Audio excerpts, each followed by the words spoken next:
Hello, everyone. Whoever is in the call, can you just wave your hand or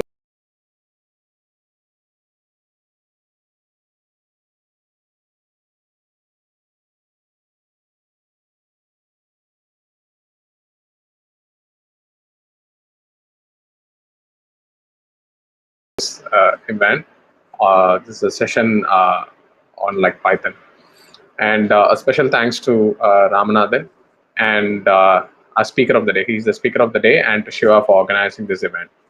And before I introduce the speaker of the day, I'd like to give a shout out to Madurai Open Teach Club. So this is a platform where people from all over the world can contribute their knowledge.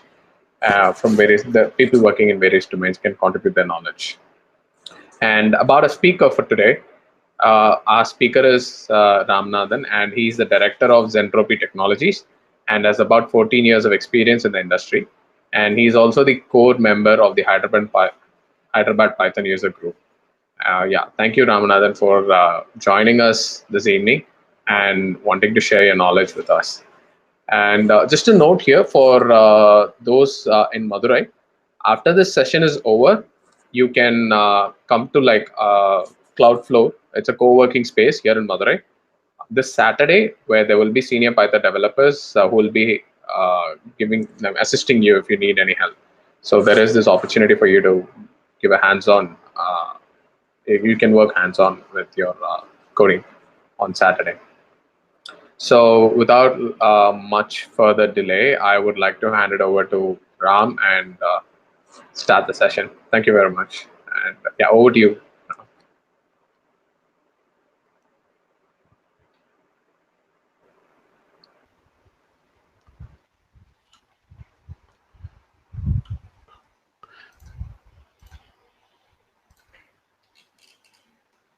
Hello. Akhilesh, Shiva, are you able to hear me? Yeah. Good evening. Thank you for taking a time to come attend this session on a Thursday evening. Thanks for the warm introduction, Akhilesh. It was very kind. And thanks, Shiva, again for organizing this and giving me also an opportunity to connect with people here. This is very nice. I think very good to speak to some people from my own state, so that it's a different kind of experience altogether. Thanks for organizing this. I think shall we get started with the session, Shiva, or should we wait for a couple of minutes more? Yeah, we can start. Okay. So are you seeing the slideshow?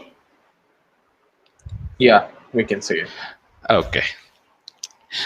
I think what is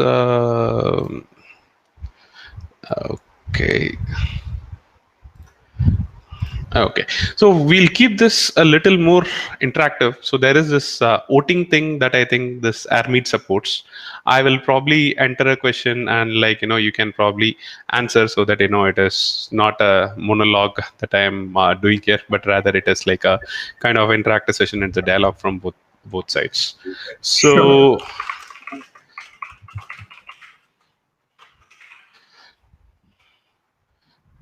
Okay, so how many of you have used Python before? So some voting would be helpful.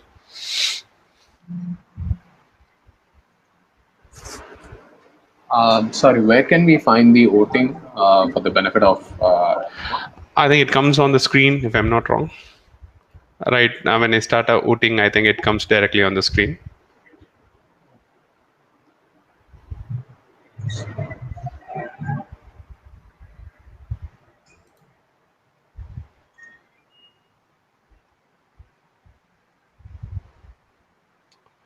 Okay, I think there is. I'm not sure if okay, because I I'm think the co-host. Okay, cool then. Let's skip that part then, so that I'm not sure if that works as expected. So let's skip that part. Let's go on. So maybe you can use this on the screen. You see some smileys. Maybe you can use that. You can give a thumbs up if you have want to say yes to the question, and leave it if you have not. So that at least will help me get some understanding of what you guys know, what you folks know. So will be helpful in that way. So have any of you used Python already, and how many? Can you help me with that question? Has anybody used Python already?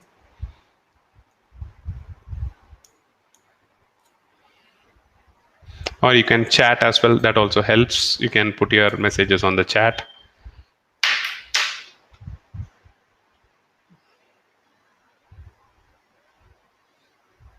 Okay, just testing learning. Okay, not yet. Okay, I think currently I'm working in Python, part of QA. Anybody else have used Python?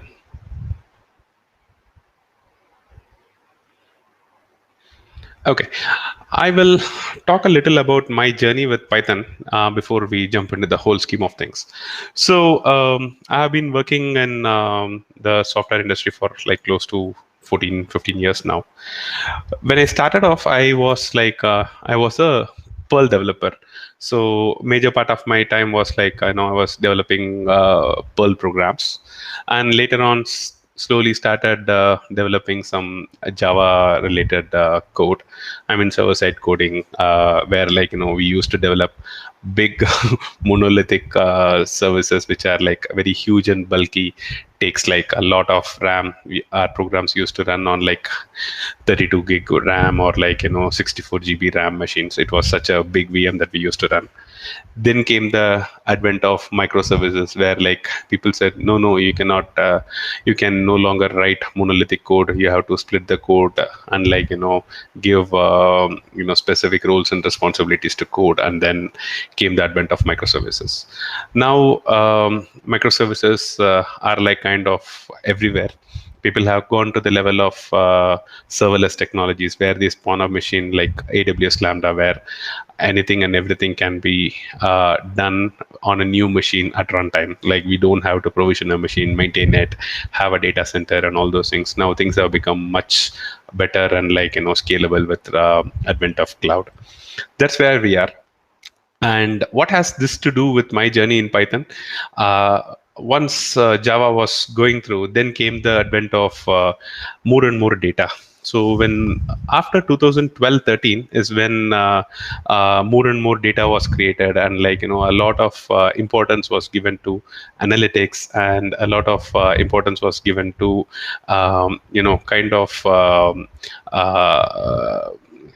actions that could be taken on decisions, but rather what I would call it as data-based decisions became the new normal. So which is where people needed a fast language which is good in which is helpful for many people to understand and code, also able to do a lot of data-based operations. Then came libraries like pandas and NumPy, SciPy, which have changed the whole machine learning data science world by a storm, and they have taken Python to a different level. That when Python is very different from the time when it was first invented by Guido back in 1995. So from 1995 to 2021, it's a very interesting journey for Python. And my experience in Python started sometime around 2014-15, where I initially started writing some small utility scripts. And today, here I am after 6-7 years. I have been able to develop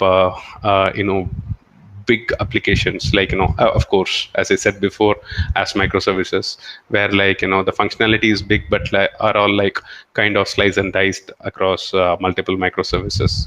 So that's what my journey has been. I mean, there has been a good part of me asking, as I told, as part of my journey, started with Perl, and then moved to Java. That switch was slightly difficult because Perl, like Python, is also dynamically typed language. There is no strong typing, and from there moving to Java was some kind of a different perspective altogether. Then came Python, where I was going back to my Perl world, where everything from a strongly typed to a dynamically typed language, and a scripting language back to a scripting language from a VM world. It's an interesting journey, and I strongly believe that uh, most programmers should have a good experience of a VM-based language and also a scripting language. I mean, when it comes to scripting language, the most popular choice that is available today is Python. So that's how I started using Python, and journey so far has been very nice. I'll share some fundamentals, how we can do what we can do. So this particular session is kind of structured into four parts.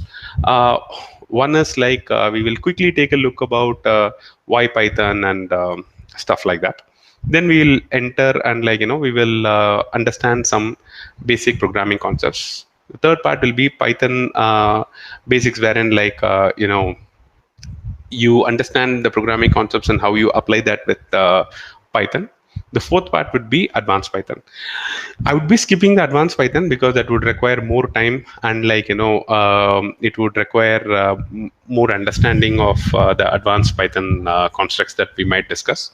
So anyway, the slide contains the details. I will provide the slide to Shiva. Probably he has some means of sharing this with you. What you could do is you could use this to that would be your way forward, how you can enhance your basic Python knowledge to an advanced level. So here we'll start. I'll be watching the chat window, so at any time you have any questions, please ask me in the chat. I'll be very happy to answer things then and there. Sure. So yeah, that's that. We'll get started. Okay. Okay, so Python. Why Python and why not Java, VBA, Perl, Ruby, C#? Anybody has any answers that they want to share as part of their experience? If you had coded in Java, I think I spoke briefly about Java, and if anybody of you have any other experiences with VBA, Perl, Ruby, C#, and simple grammar and more library support, yes, that's definitely a point. Anything else that you folks feel that Python is better than some of the other languages? Trying for data analysis, yeah, that is what most people are trying to do today. So people are trying to do a lot of things with data analysis with Python. Yes, that is certainly one of the things out there. Okay, I mean, every other language, as I said,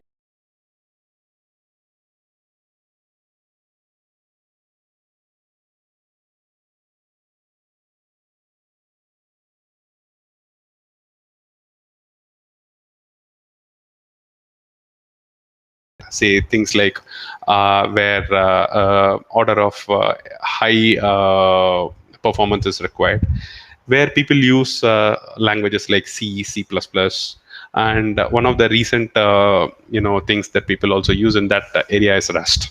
And the second one is where people want to achieve a relatively good performance but don't want to worry about the memory management and kind of have the system do a lot of things, is where people start using the VM-based languages, which is like Java, Go, and Kotlin is another thing that is catching up very fast. So that's a very interesting language. It has all the constructs like Python. That is also very good. If you are coding in Java, you should also check out Kotlin. That's a good thing that is coming up recently and is kind of good to code. Then comes the third thing, which is like a scripting language, where I want things to be done faster, sooner.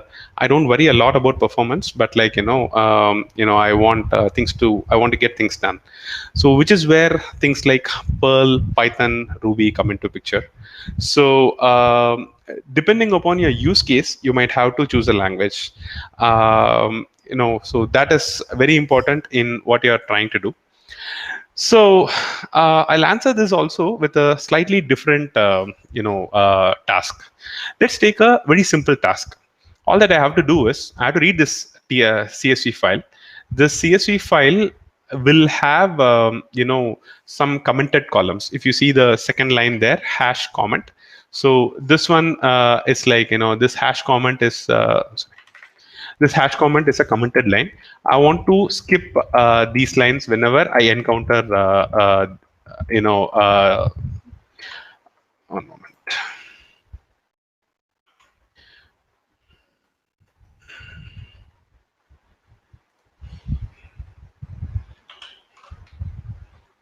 Okay.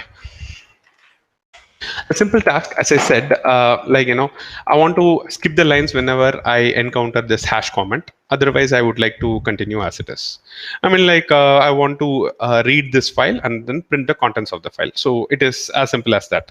Now, simply put, the one that you see below will be the pseudocode for it. You open the file, you loop through each line in the file, and if the line does not start with the hash, then you print the line. This is the pseudocode. So this is what we want to achieve. This thing, if you have to do it in Java, this is what the code would look like.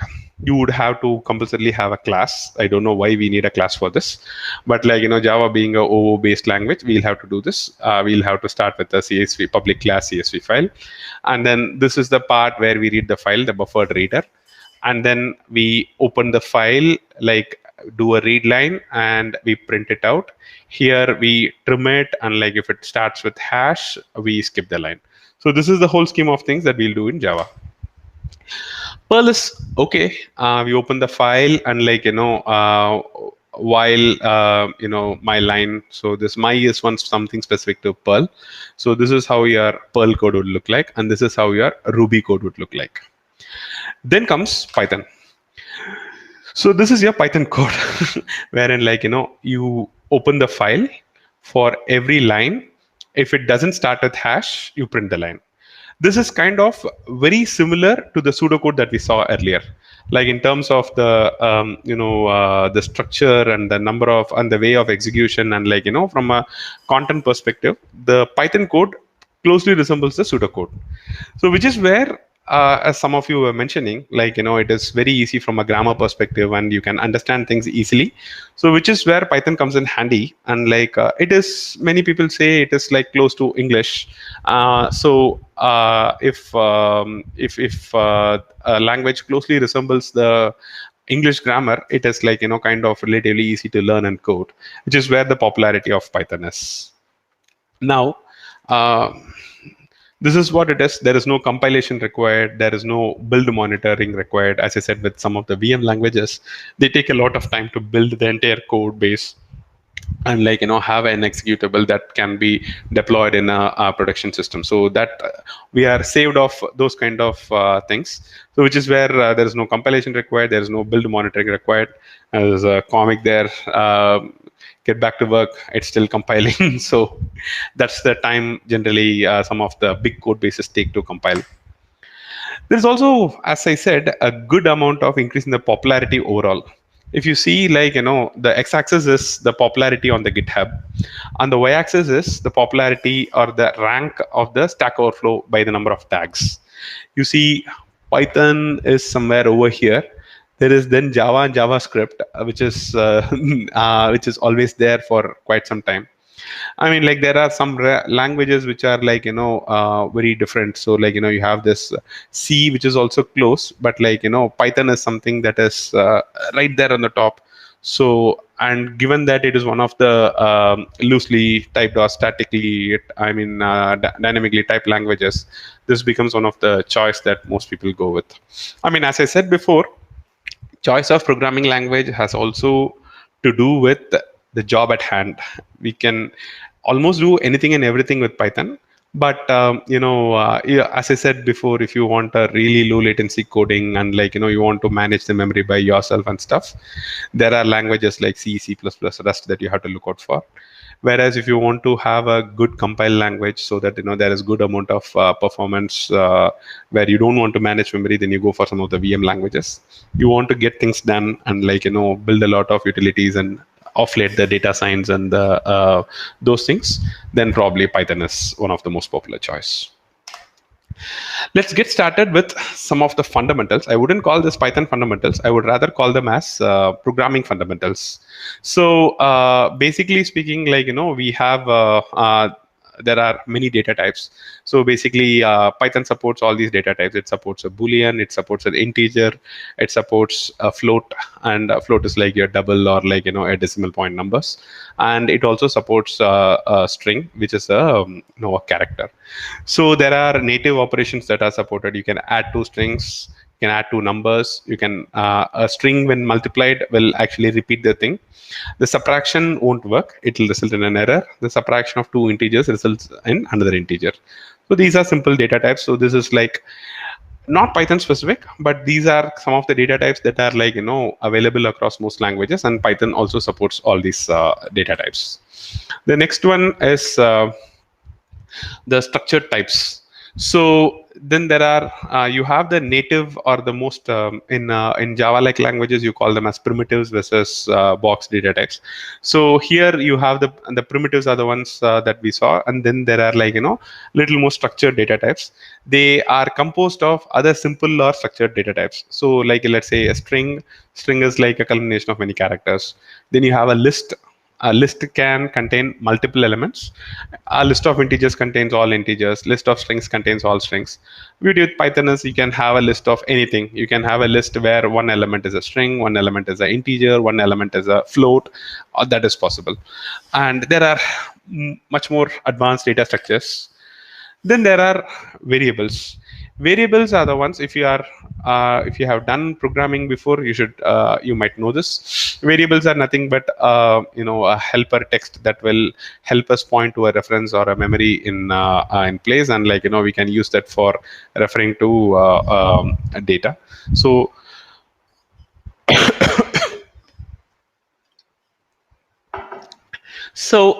here age is a variable which is pointing to a number 42. 42 is stored in some address location in the memory. Then you have ages, which is like a list. Again, like it contains a list of integers. This again, there is different addresses, and the memory contains these values. So the ages is a reference to this memory, and from there we can retrieve the values. So we switch on to data structures. There are commonly four data structures that are like quite commonly used. I mean, like these are four common data structures which are kind of supported in many languages. Most languages have native support for these kind of data structures. There are support for much more sophisticated data structures in many languages, but in my experience, these four are some things that are quite commonly available across multiple languages. One of them is a list or an array, as you may call it. It's a collection of many things. It has a constant access time. You want to access the 10th element, it takes the kind of the same time. The search, if you want to search an element in the list, it takes a linear time. When I say linear, the linearity is dependent on the number of elements that you have in the list. You want to search an element in a list containing 10 elements versus you want to search an element in a list containing 100 elements. The later would be taking 10x the time of the former one. So like that is the linear search time. They are in general mutable. We can change them. So that is with the list. So some examples are colors. You have a list which is like a red, blue. When you access them by the index 1, you get the red value. You can check whether blue in color. So this is the Python aspect of it, which we will cover in detail in the later part. But like this is just giving you a teaser of what is going to come. Then you have a tuple. Tuple is nothing but the only primary difference between list and tuple mostly is the former is mutable, the later one is immutable. Then comes set. Set is also a collection, but it is of unique nature. You cannot have repetitions in set. You cannot have a random access, and it is a constant search time. So this set is the one which kind of supports in doing a bunch of set operations like union operation, intersection operation, set differences, and like all the set operations are something that we generally do it with set data structure. Then comes the most common data structure, that is used in many programs, which is the dictionary or a hash map, where you have a key and a value. The key can be of immutable data type only, whereas the value can be of can be anything. It can be immutable or immutable. It can be a complex data structure. It can be anything. So maps keys to values. It has a constant access time for a key. When you try to access by any key, it is going to give it in a constant time. Generally, in programming, we say hash maps. The search for a key is order of 1 is what we say. Constant search time for a key, and linear search time for a value. This is where it becomes closer to a list. And then generally speaking, there is no guaranteed order. When the order in which the keys are stored, there is no guaranteed order. But recently, with after I think Python 3.6 onwards, the order is generally the insertion order, the order in which the keys are inserted into the dictionary. But it's a good practice not to rely on this aspect of the list when you are coding your solutions. This is some tips about when to use what. So you use a list when there are many similar items to store, like numbers, protein ID, sequences, whatever, and there is no need to find a specific item fast. So like you have let's say you have a list of, let's say, 10 crore items. You want to find an item from the 10 crore items, probably list is not the right choice. There are much more sophisticated data types, that data structures that you can use for searching. We'll not get into the details of that, but like these are some tips around which data structure to use when. Then lists generally provide fast access if you know the index at which the item you are trying to access. If you know the index, then it is very fast. Then comes tuple. Generally, it's a immutable data structure, like less than 10 different items to store. So like which is where I use. Practically speaking, tuple occupies less memory than list if you know upfront that your data is immutable. So in those cases, you go for a tuple. But practically speaking, we mostly use list over tuples. So that's a general usage. Then comes set. Set is something that you should consider when you're, as I said before, you want to find unique items, you don't want duplicates, and you want to do some set operations, is when you choose set. Then comes dictionary. It's a key value pair, like many people actually like finish off their model or their data model with just key value pairs. So it's around there. It has its own goods, it has its own bads. So like this is one of the common go-to data structure that most of us use. So you use this when you know the key and you need to get the value for it quickly, and you want to store data by keys, is when you go for dictionaries. We'll get into action. We have had some amount of theory. So like action, like how do? You have statements, then you have conditions, then you have iterations. So these are the things that you generally look out in any programming language. Like statements are like control. How do you pass on control? How do you verify a condition? So that is one thing. And then you have conditions. How do you verify if, elif, and all those things? Iteration is when you want to loop.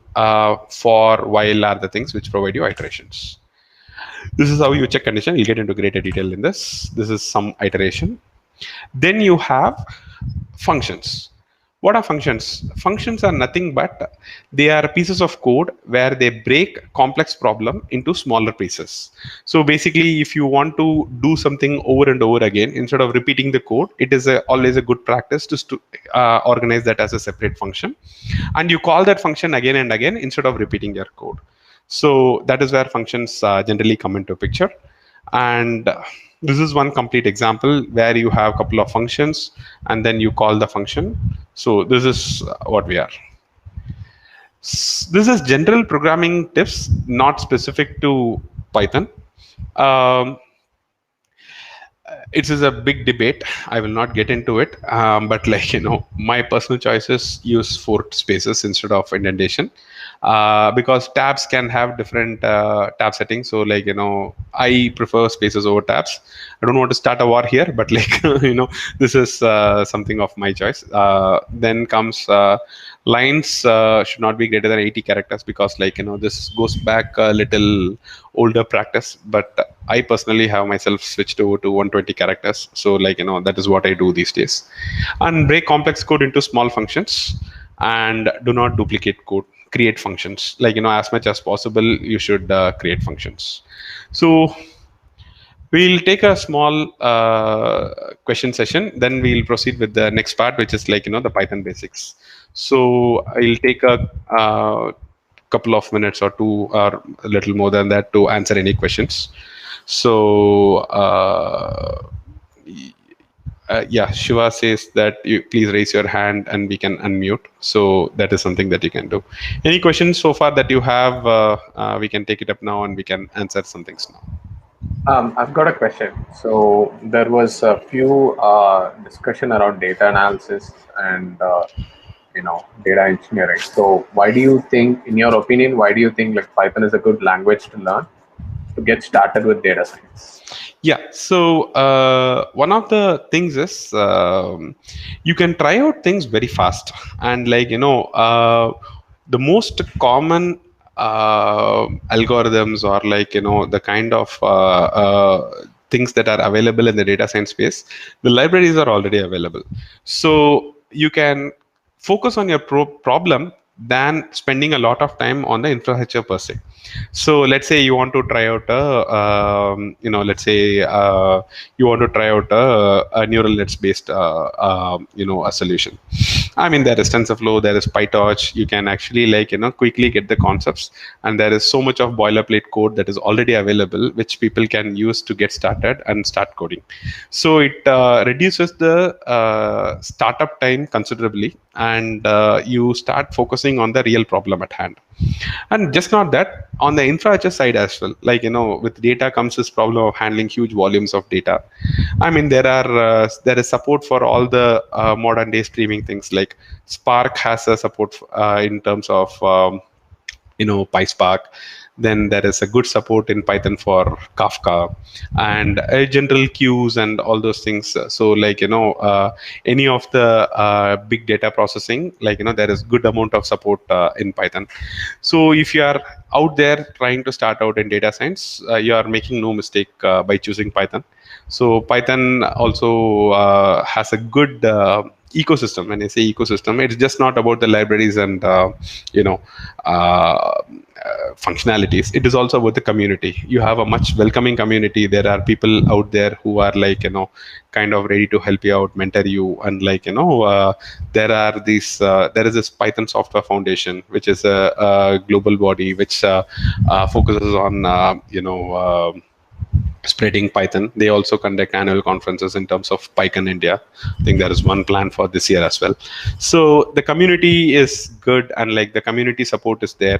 So you are not alone. You have people who are interested in helping you out. So all these things put together, Python. As I said before, you are not making any mistake by choosing Python.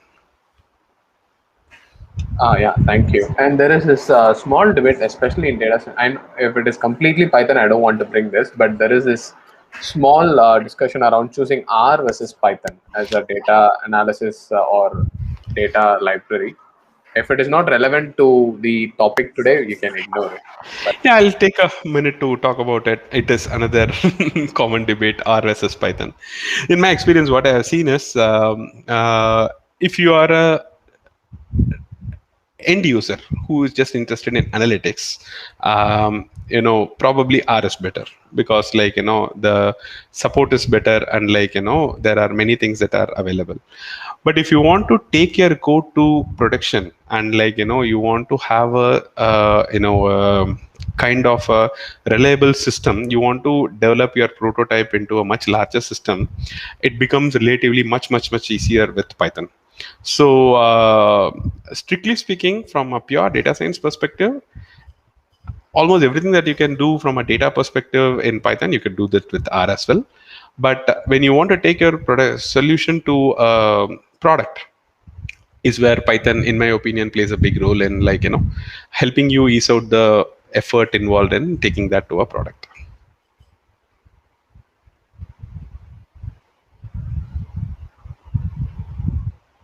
Fair enough. Thank you for that explanation. That helps a lot. Okay. Any other questions, or can we proceed?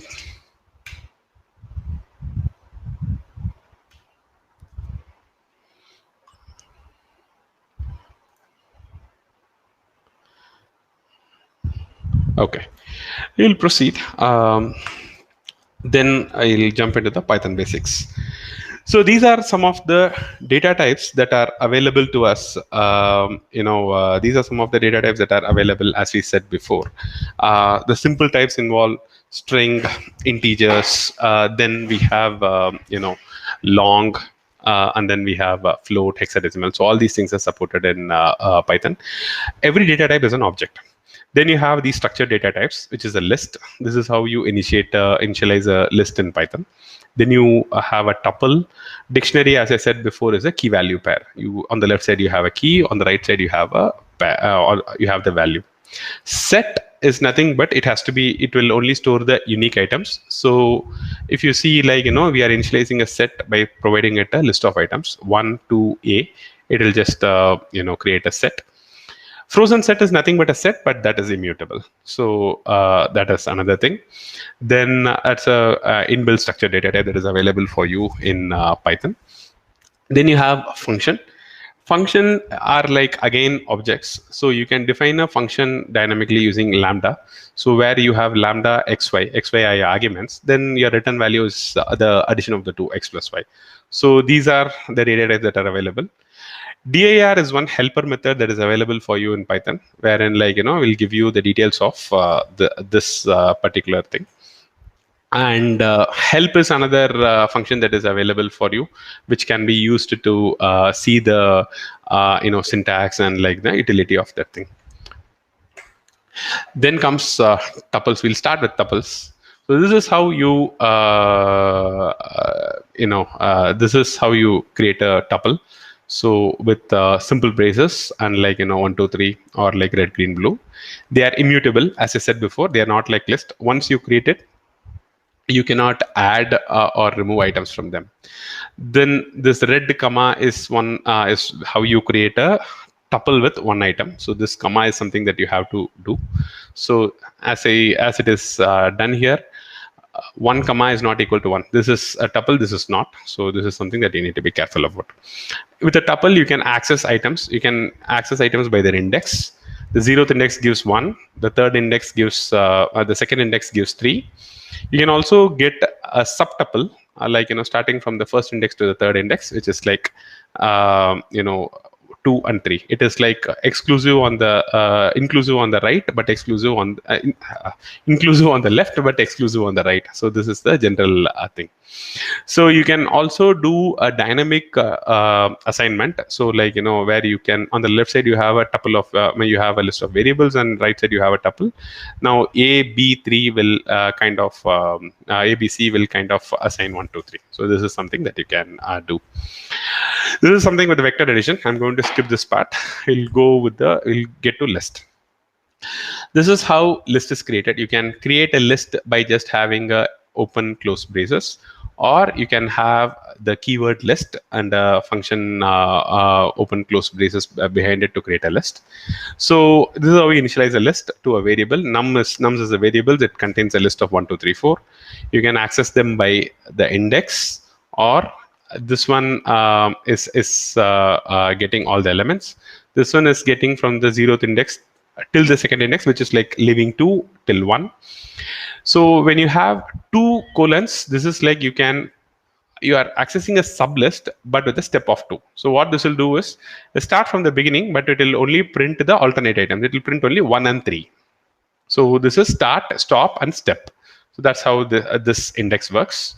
Here you are starting from the first element and then printing in 2. You can try this out all. So like you open a Python shell and you can try this out all, so that you get an idea about what it is. These are like simple examples that are out there, so you can try this out and see. You can add an element 5. You can also add an element like this. So all these things help. So range is when you give range of 5, so it will create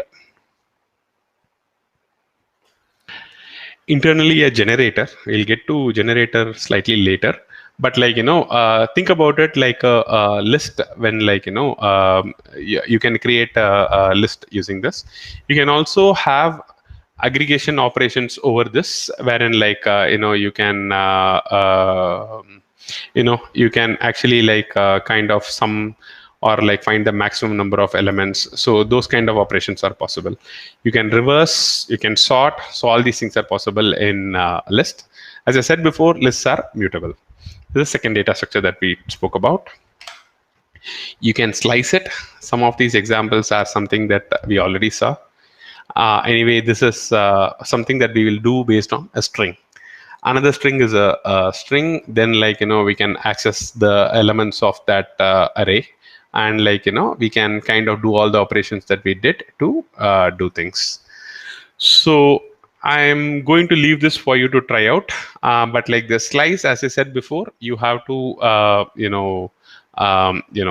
provide these 3 options. The third one is optional. Start, end, and stride. The first one is inclusive, the end is exclusive, stride is optional. Stride is the step what you can specify, so it will try and use accordingly. Then you have sets. You can create a set. As I said before, you can supply a list and create a set. And then frozen set are nothing but they are immutable sets. Nothing fancier than that, but generally keep this in mind. If your data is immutable, you should choose a immutable data structure, because technically they take slightly lesser memory than your mutable ones. Then you can actually do a bunch of set operations. Like I mentioned, here you have S1, which is 1 2 3 4, S2, which is 3 4 5. You can find the union, you can find the difference, you can find the set difference, you can do and or, you can find the max, min, sum. Everything is possible with sets. Then comes dictionaries. So dictionaries are nothing but hash maps, as I said before. So you have a dictionary. You can initiate a dictionary in either of the 2 ways. You give a couple of curly braces, or you initialize them with dict.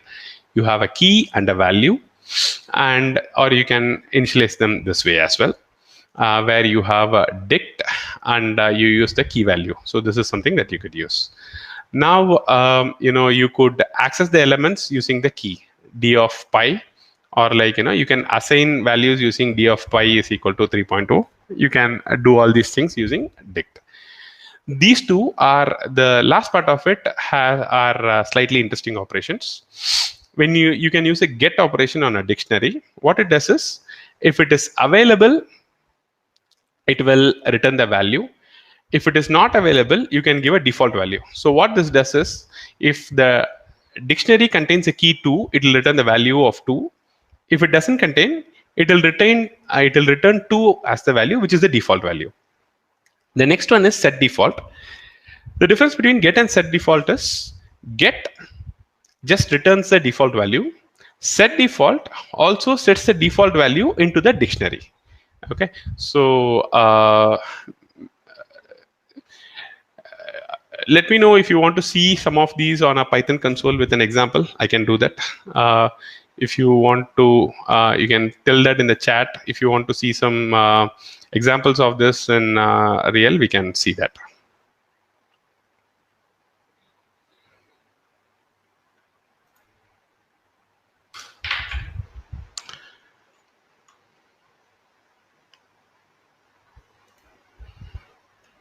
Okay.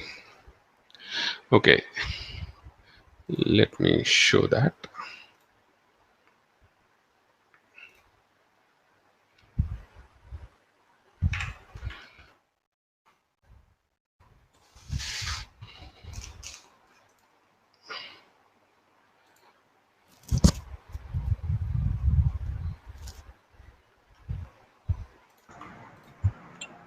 Yes, Ram. No, I'm there. I'm just switching the windows. I had kind of done only one window. One moment.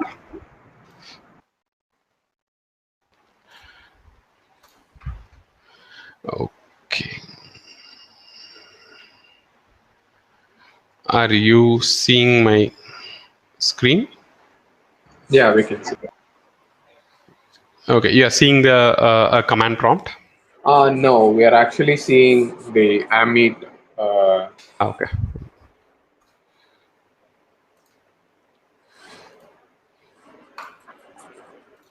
Are you able to see the terminal? Yeah.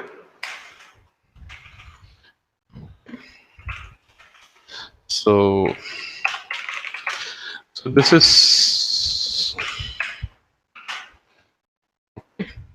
So what I was saying is we can create a test dictionary. Like let's say we can create. Uh,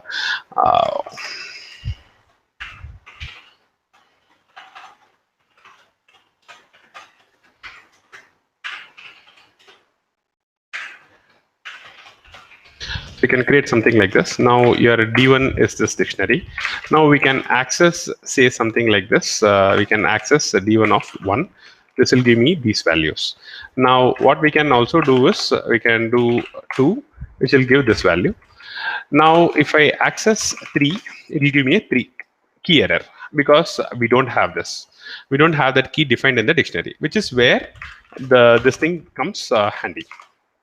We can go to use get. We can say 3 and we can say 3. This will give me the value. Now the D1 doesn't we are not changing the dictionary itself. We are just changing the return values. Now the difference between the get and the set default is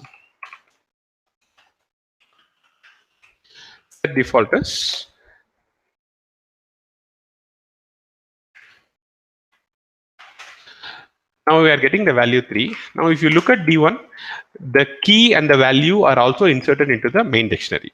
So this is the difference between get and set default. Can you please make it bolder? Is it, I mean, I just saw the comment. Is it okay? Is it visible, clear? Yeah, can you make it slightly slightly like 1 or 2, maximize it a bit?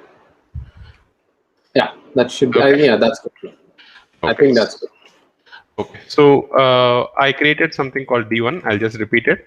So now instead of 3, let me get 4. So it is giving me 4, but like the original dictionary itself hasn't changed. However, if I change it to set default, this will also insert it into the dictionary. Now the 4 value is also inserted. So that is what I was trying to highlight with the get and set default. We are back to the presentation. I hope you can, yeah, I think we can see this. Now, as I said, this is a repeat of what we saw earlier. I'm going to skip this. You can see this in the context of, Python. That will be helpful. Then we have this Boolean logic. So the Boolean logic, we have a true or a false. We have these operations like and or not, which can be used in this thing. We can write a few conditions whether a key exists or not. So let's say we have this, this D1, right? We can have, say, something like 4 in D1. This will return me a true because this key 4 exists in the dictionary. Now I can say this returns me a false because this 4 key does not exist in or like. So this does not exist in D1. So like these are some of the Boolean operations. We can say 1 equal to 1. Yes, it is true. 1 equal to true is false. So is there a way for search for is there a way to search for values in a dict? It is like when you are searching for a values in a dict, it is like searching in a list only. So when you do d1 dot values, you get the dict values. You can actually loop over this. It is like searching in a list. So this is something that you have. In this list, you can actually search and see whether you have the item or not. So you can say like one, and it is true. So this is something that you can do to search in a dict. Okay, now you can see whether 4 or like 6 exist in a dict. No, it doesn't exist. So that is a false. Going back, this is something that we can do, and you can use the all any operator. Now we'll also use this next part of it is the if, which is the conditional operator. So we can have this if, elif, and else. So which is primarily what we can use to do some conditions and figure out what is going on. So the common construct is if for checking condition, else if is elif, and then you have this else. So one of the key things that you got to remember is that tabs, the indentation is key in Python. So when you have a subcode, there is no braces. If you see this, the code blocks do not have braces like you have in Java, but rather these are all indentations that you see. So you just have these things that are out.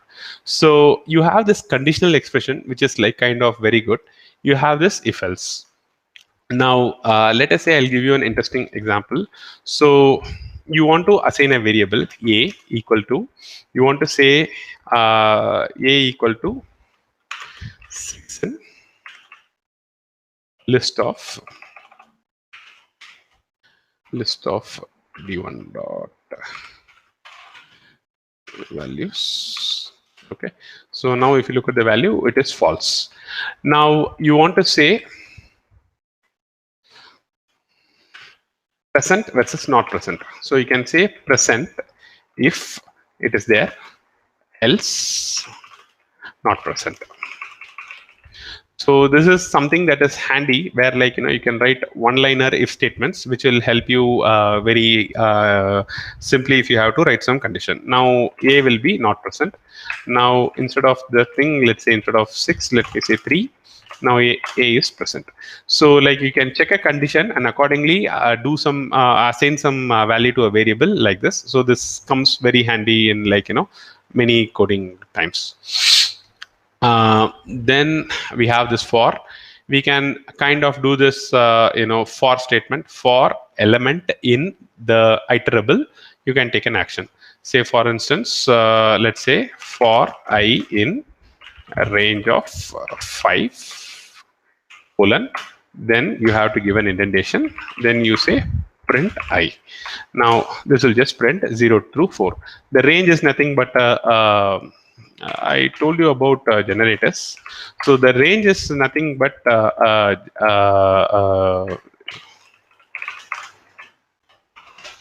so it is a class of type range, which is internally a generator. I'll give this clue. Probably you can check more about generators and see what it is. Okay, so you can also iterate over a list like this for I in 1, 2, 3, 4.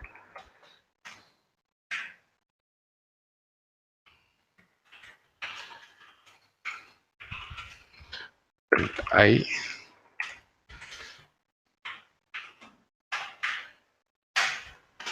So it just computes the squares of the elements. So you can do this with a list of strings as well.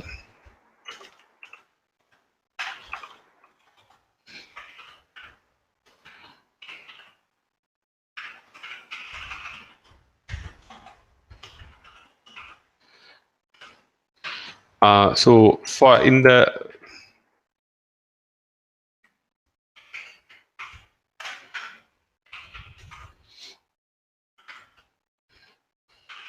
use this get. So here we get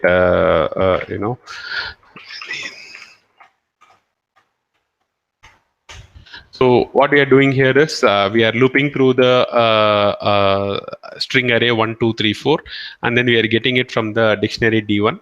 If it is present, then we kind of print it. Otherwise, we say it is not present.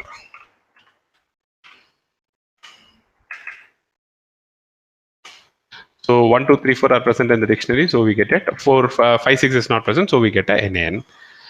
Okay, so this is some example that you can do with for. Okay, so then comes an interesting operator, which is like an enumerate. So enumerate is something that could be used in multiple cases. So basically, there are times if you are in coding like where you have faced that you need the index also along with the element.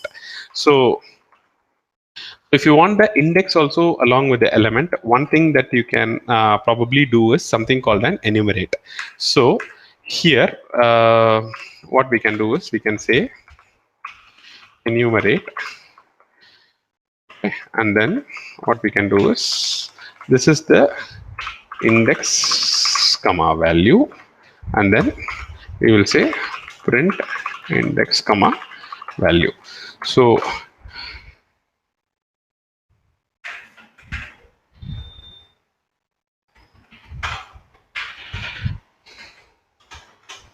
here, if you see, the index is 0, which is like the array index, 0, 1, 2, 3, 4, 5. And then that is an integer. So we can actually try to print +1. Okay, so now what we will see is, you'll see 1, 2, 3, 4, 5, 6, and then this is what it is. So this comes helpful many times when you want to use the index also along with the value. So you can use this function called enumerate. So that is helpful, and these are some examples. You want to print the index and the line, so that is something that you could use. Okay. Now break and continue also exist. If you want to break through a loop, then you can use break. If you want to skip the element processing, you can use a continue. So those are things that are also available. Then comes while. While is something that until this condition is met, this will be executed. So I will write something like while okay, let me initialize I equal to 0, then while I less than 10, print I. So say do this, it is going to be an infinite loop because I forgot to increment I. So print I, then I equal to I plus 1. So this is how you increment it, or you can say I plus equal to 1, then you print up to 9. Now there is one other thing with while. Now print I plus equal to 1. There is something called an else operator. Okay, here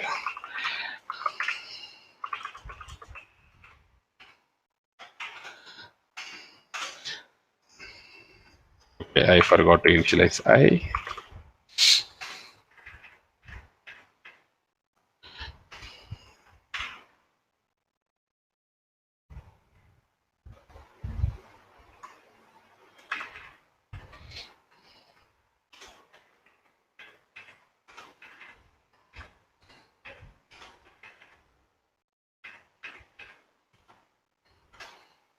So what you do is, when the thing comes out of the while loop, the else block gets executed. This is true for also. You can write it with a for also. So for I in range of 5, you can say print I, and then you can say else print end of for. So this is something that you can do. So basically, the for loops over everything. Once the loop is ended and is completed, the else part comes in, and then this will be there. So this is something which I have not seen in many languages. So this is something that I have seen specifically in Python. So an else block for the looping is something that you can also use in some of your code. This is something after your loop is done, you have some cleanup operation to be done. So you can use the else block wherein the cleanup operation becomes much more organized, and it could be used that way. Then comes strings. So strings are quotes.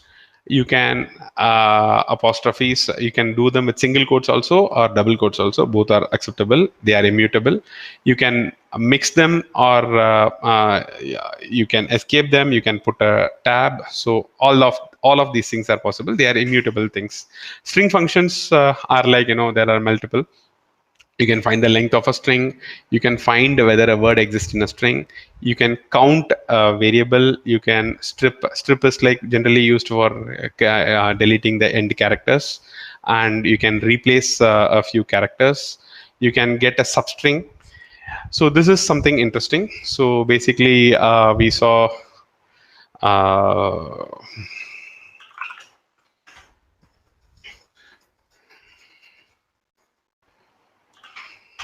so we have d1. So I'm saying d1 dot keys.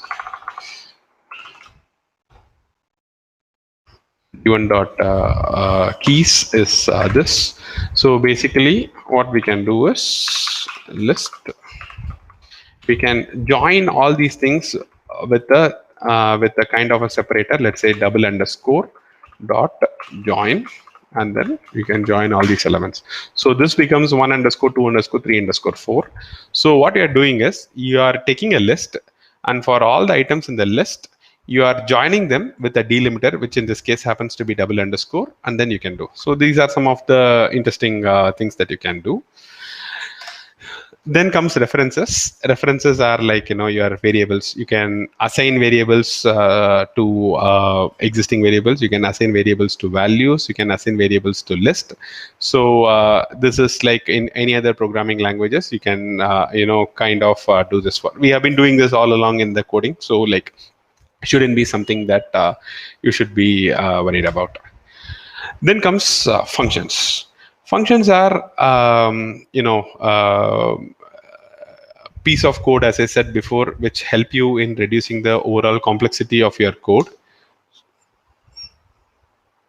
So, something happened. I heard a bing or something. Okay, but I'll continue. So we can initialize functions to.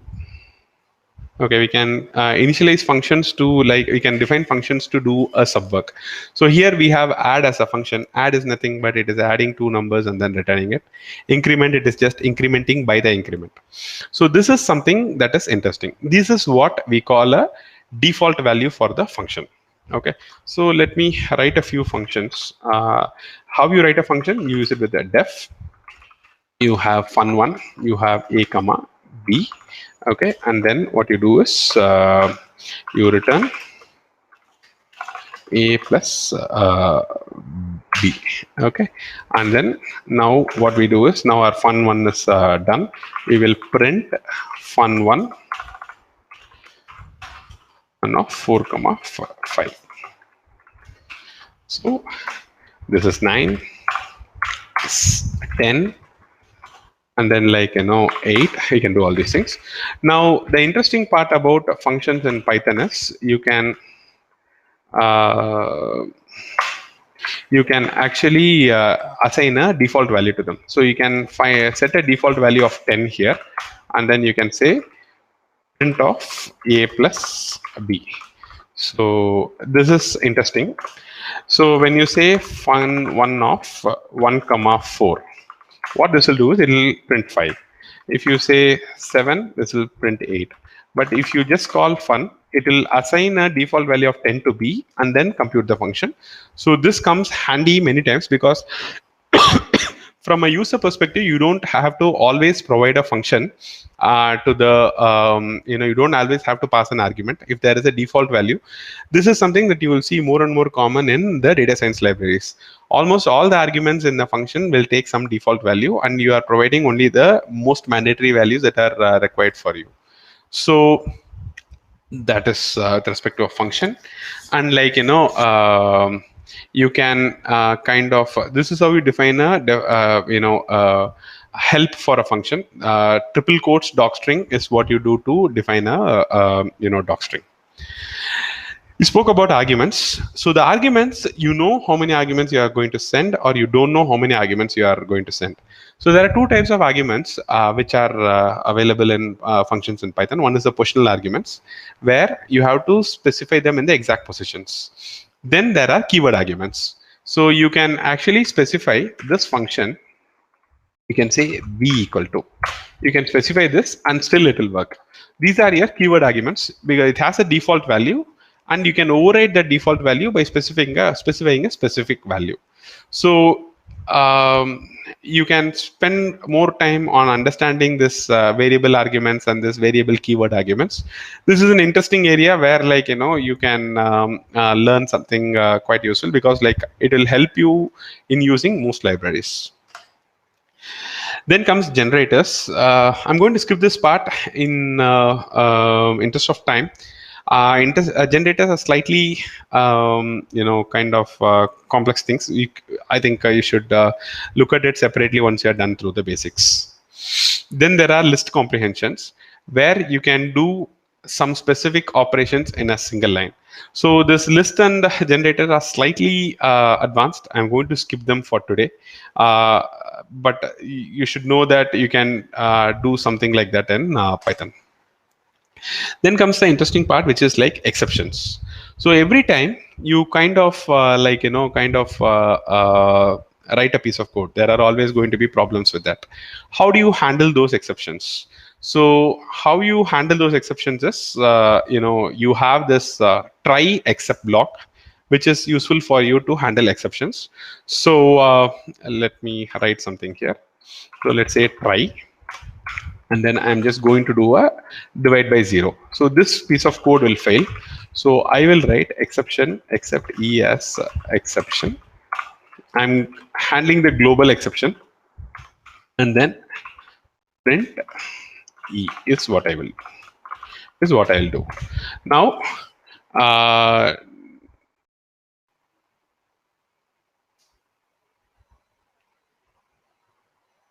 okay.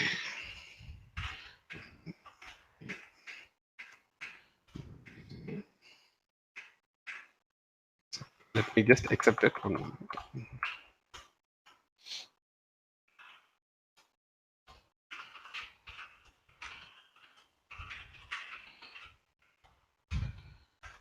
So it encountered an exception. So it tried to do 1 divided by 0, but it was not able to catch the exception. It was not able to do it because of the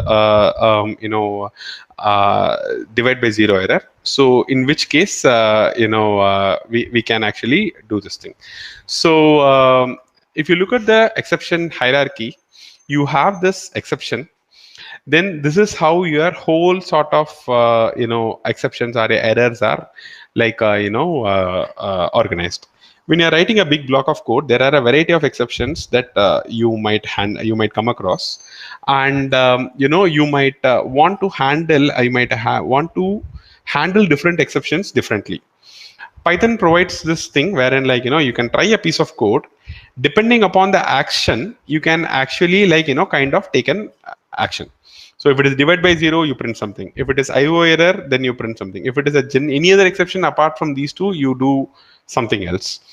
This also, like iteration, supports a else block, where like you can do something after the entire piece of code is over. Then finally is something like, you can so else gets executed if there is no exception. Finally gets executed even if there is an exception or not. Finally gets executed. So this is the structure of exception. This is like, kind of very handy when you try to deal with big blocks of code. If you want to raise a custom exception, there is a keyword called raise, which you can use to raise an exception. Now comes the important part, which is like import. So not that you are going to write every piece of code. There are going to be libraries that are going to be available. So you want to import some of the things and then use it. So what you can do is you can import a library like this, import math, in which case you have to specify the functions that you are using every single time. Like here, math.sign function, this is something that you do. Or you can import specific functions from the library. From math, import sign. You can do this thing. Then what you can do is you can also import multiple functions from the library. If you want to import every function from the library, you can do star. But the problem with this is this will collide with the namespace. If you have a function in your code also by sign or cost, that will be a problematic. This is something that is generally not advisable. Something like one is most safe, but you'll have to write more code. But if you exactly know what functions you are importing and you are using them, then approaches 2 and 3 are fine. I mean, like if this library name is long, you can use say something like import math as m dot sign m dot cos. You will see most of the data science libraries, people import pandas as PD. So this is one. Yeah, I don't have pandas installed in this environment. So let's say math as m. So we can do m dot sign 3.14. Will give me the value, and then you can say sign 2 pi. Okay, then we can do it's 1. So we can we can kind of do these operations with by importing these functions from the library. The next thing is an import example that we just saw already. Then comes the packages. So this is when you create packages. There is this file called __init.py, which is important in defining whether a package is a package. So I'll leave it at that. You can read more about packages, but I'll probably cover a little more about using them. So basically, you have to install a package. The way you do that is you do it via pip install. So basically,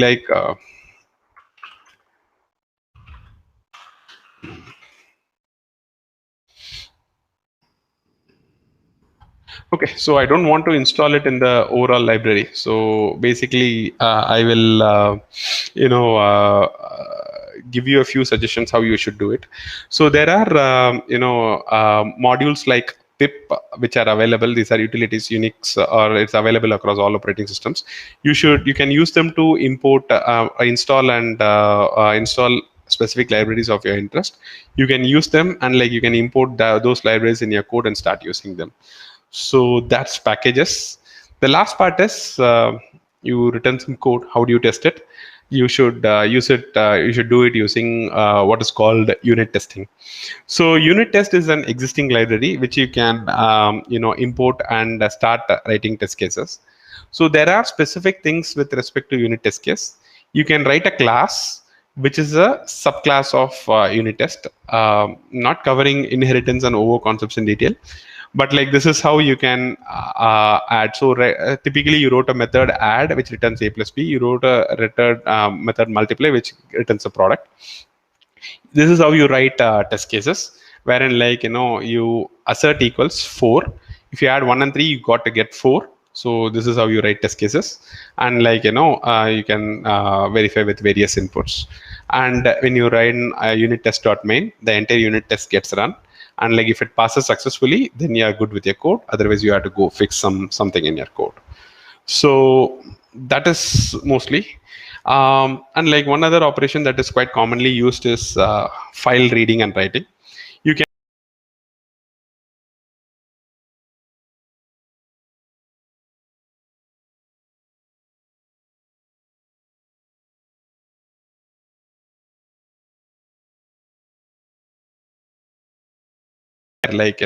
you can write a matrix and read a matrix from a file. Here are some file processing examples.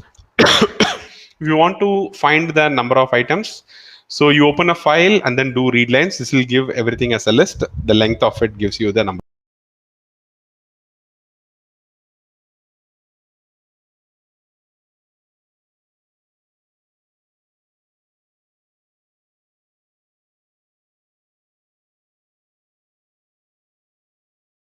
Shortest line, you get the length. Here is something that you get a key where you specify a lambda function. You take the minimum of it, and you can do a max for getting the longest line. So like, this is something that you can do to see how you can. These are some examples of how you can open file, use concepts that we learned so far, and then use them. Then there are a bunch of system related utilities that also you can do with Python. One of the two of the more important modules that we use are like libraries are like sys and os. With this you can actually like kind of create processes and like launch processes. So these are some things that people use more often to do some system level tasks. So that is that. Last, these are not my words, like generally what people say in the Python and in the programming world. Keep the line length less than 80, but like the most common practice that is running around now is 120. Complexity should be less than 10, and do not duplicate code. Add value adding comments, which is like, don't state the obvious, but like uh, give some like reasoning or like business logic that people might want to see. So that is one thing. And okay, so and then use language idioms. There are specific things that you can do Pythonically, so that is something that you should do. Write automated test cases, write test cases, so that the code is tested well, and like a new person coming and start working on the code doesn't find it very difficult. He or she can actually run the test cases to make sure whether the code is in a sane state or not. These are some common things that are set across. I'll take some questions now. I think we have come to the end of the session today. After this is advanced, I'll give a quick overview of it and then go to the questions once and for all. So what I intended to cover, but I'm not covering, is functional and over programming. How do you do functional and over programming in Python?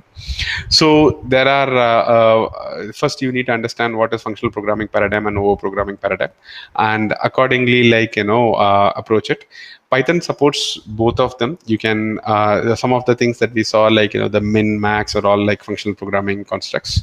So you have lambdas that support you in doing these kind of functional programming.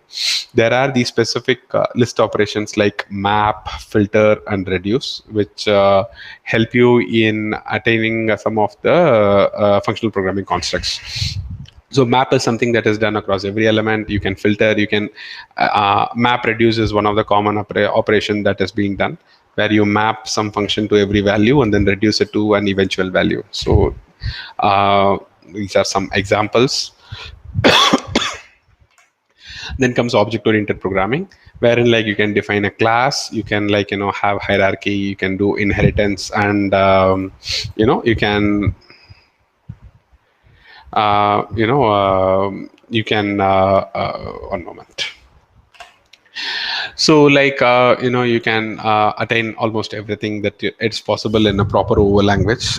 You can have inheritance, you can have overloading, you can have like things like you can go somewhat deeper into the Python classes itself. It's like there are something called meta classes, which help you define the way classes are itself created. That's a slightly a deeper topic, like you can kind of understand that. Decorators are something that are very useful. So decorators are something like wherein you can define a helper function, you can annotate your function with these with this decorators. What they help you is they help you in defining a function over and over again. So basically you want to time a function. What you can do is you can write a timer decorator. You can decorate every of your function with this timer decorator. What it will do is every time you call your function, it also calls your timer, so that you are not repeating some piece of code every single part of your function, but you are writing it once and then you can use it. It's an interesting concept. And meta programming, I spoke to you briefly, like how to do meta classes and all those things. So this is not something that we will get into. And these are like some of the links that you can go through. I'll share the presentation. You can actually like use this to further your knowledge. You can go through some of these links and like get a deeper dive into Python, some of the books that we recommend. I also thank Mani in like Mani one and Ilango one in like kind of helping us in creating this presentation. So this is one beginner presentation that we use in like helping people understand Python. So this generally goes for like this is a much bigger presentation. I have cut short it by considerably much bigger presentation, wherein like it runs for like 3-4 hours, where we get people and do some hands-on to teach Python. So this should definitely give you some idea and understanding about how Python works. And I think I'm open to questions now.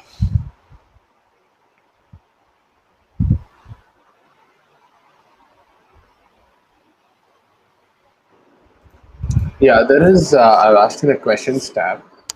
Basically, like with the try catch, How often should you yeah. use try catch blocks in a script? I mean, use it all the time because like when we write a piece of code, there is no way that we know that it is going to execute without any errors. And we always, I mean, like exception handling or like error handling is a core aspect of programming. So anytime you write a piece of code, it's strongly suggested that you kind of handle any possible exceptions that and any other exception that might happen. It should be all gracefully handled. So like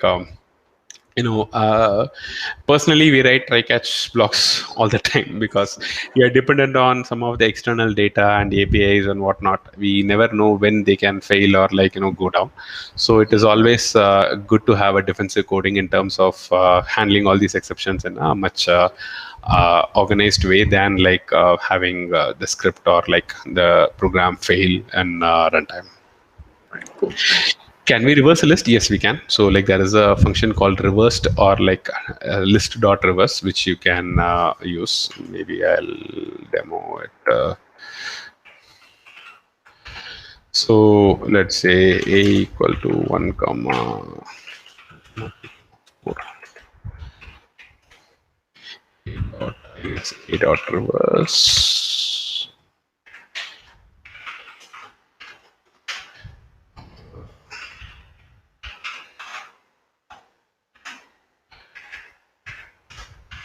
So this gets reversed. So you can actually like kind of, I reversed it twice, once here and once here. So it became the original list. Now when I just reverse it once, you get the reversed list. So this changes in place. What you can also do is you can have something called as reversed of A. So it kind of gives a reversed iterator.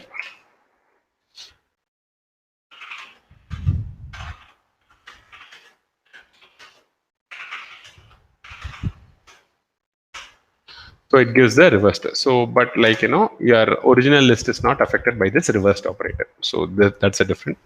You can choose the one according to your purpose.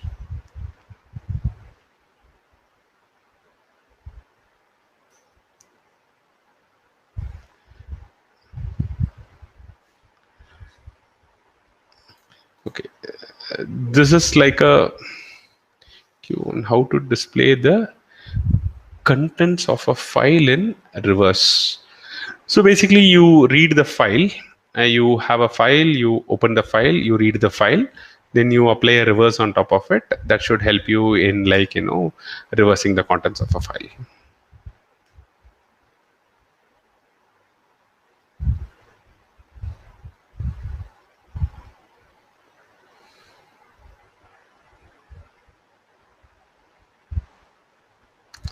Okay.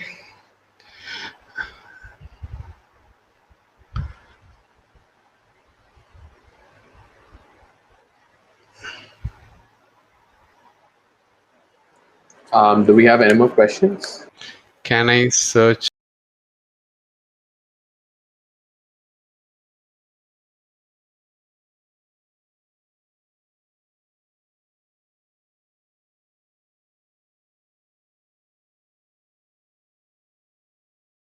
Something that you can store in a list, you can then quickly search using the in operator in Python to see whether a word is available in a para or not.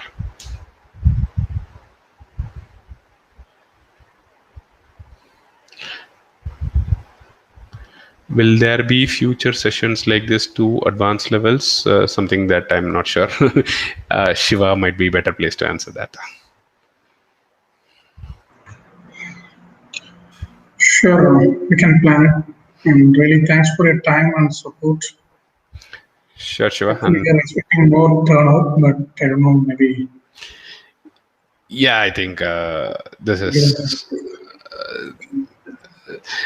We have, as I told before, like, this is a reasonable turnout. So, thank you.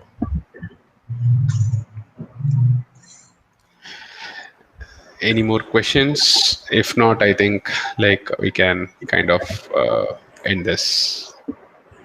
Yeah. So here the link, the future event will be posted there. Okay. So, there are few questions. I think, yeah, can I delete a file in Python? Yeah, as I said, you can use the OS and the sys modules.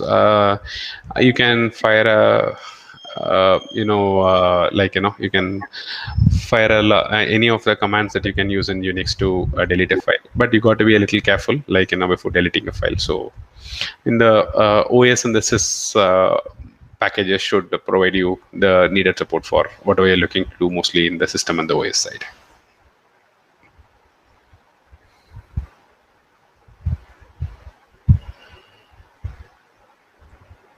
Yeah, do we have any more questions? If we do not have any more questions, yeah, thank you very much, Ram, for this session. I've been working with Python quite a bit, but some of the topics that you touched upon were very interesting and quite useful. So, yeah, looking forward to more sessions in the future. And yeah, thank you very much for your time. Yeah. Thanks, Akhilesh. Thanks for being a kind host, and thanks, Shiva, for the opportunity to. Thanks. Thank you very much, and thank you everyone for your time and for staying so far. So, thanks again. Have a good night. Yeah, thanks everyone for your time and taking a time for attending this on a busy workday evening. Thank you.